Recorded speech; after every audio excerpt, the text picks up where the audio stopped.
Mae'n ddiwrnod mawr i'r artist gwydr Rhian Haf, a darn o'i gwaith wedi ddewis i'w ddangos yn un o arddangosfeydd gwydr pwysica Prydain.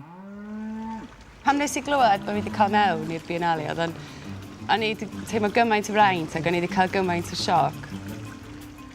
Fydd na llwyth o bobl sydd yn casglu gwydr o ddifri yn dod i'r arddangosfa, gan bod o fatha'r pinnacle o arddangosfeydd gwydr cyfoes. Mae o fatha'r lle I fod mwyn cael y siop ffenast na, mwyn nid yn unig jyst I werthu, ond hefyd mwyn cael gobeithio mwy arddangosfeydd tebyg yn y dyfodol.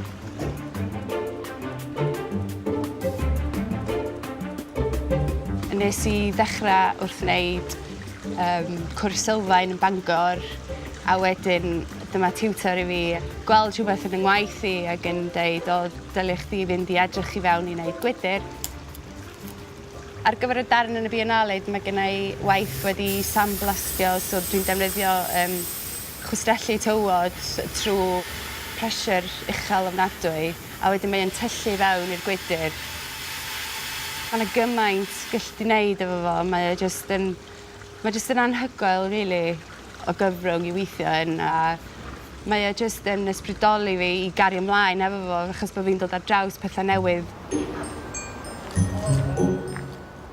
Ar y gwydr mor fregus, mae osod yn ei len dipyn o her. Dwi'n mynd ffitio. Dwi'n mynd ffitio. O'n i'n gwybod, os fysa fo'n hitio rhyw gornel yn rhy sydyn, fysa hynna jyst yn digon I roed crac trwyddo fo. It's not gonna go, is it? O'n i'n reit nerfus pan o'n i'n trio ffitio'r darn yn y gofod. Teitl y gwaith sy gen I yma ydy ymdeimlad o le, ac oedd o yn ddarn gosod nes I ar gyfer adfail ar gwyr Mhorteinion, sef yr hen di Halen. Mae llawer yng ngwaith I efo perthynas gyda lleoliadau, yn enwedig hen adfeilio adeiladau sydd yn disgyn, bod nhw tu allan yn yr awr agored neu bod nhw tu mewn. Gwydr clir dwi wedi ddefnyddio I wneud y gwaith. A mae o, mewn ffordd, mae o'n debyg iawn I net curtains.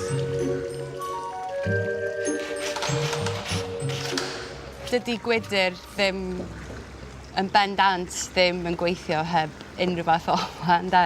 A dwi'n meddwl dyna sydd yn tynnu fi at y cyfrwng fwy na dim byd oherwydd bod fi medru gweithio hefo gola. A unai bod y gola yn newid y gwaith a y gofod, neu bod y darn I hun yn newid o gael gola gwahanol arno fo. Mae hynna'n rhan ddifyr iawn o fy ngwaith I o ran fi sydd yn gyfrifol, fi sy'n penderfynu lle mae'r gola yn dod, beth sydd yn cael ei ddangos o rhinwedd y gwydr. Ffeithio.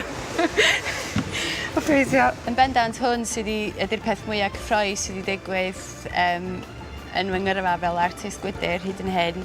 Mae cael dod a bod yn rhan o hwn, cael yngweld yn arddangos efo'r artistiaid eraill sydd yma yn wych fi. Ac fe fydd modd gweld gwaith Rhian yma yng Nghymru ym mis hwn fel rhan o ŵyl gelfyddydol ddigidol Blink yng Nghonwy, ac yna ym mis Rhagfyr yn oriel ganolfan grefft Rhuthun.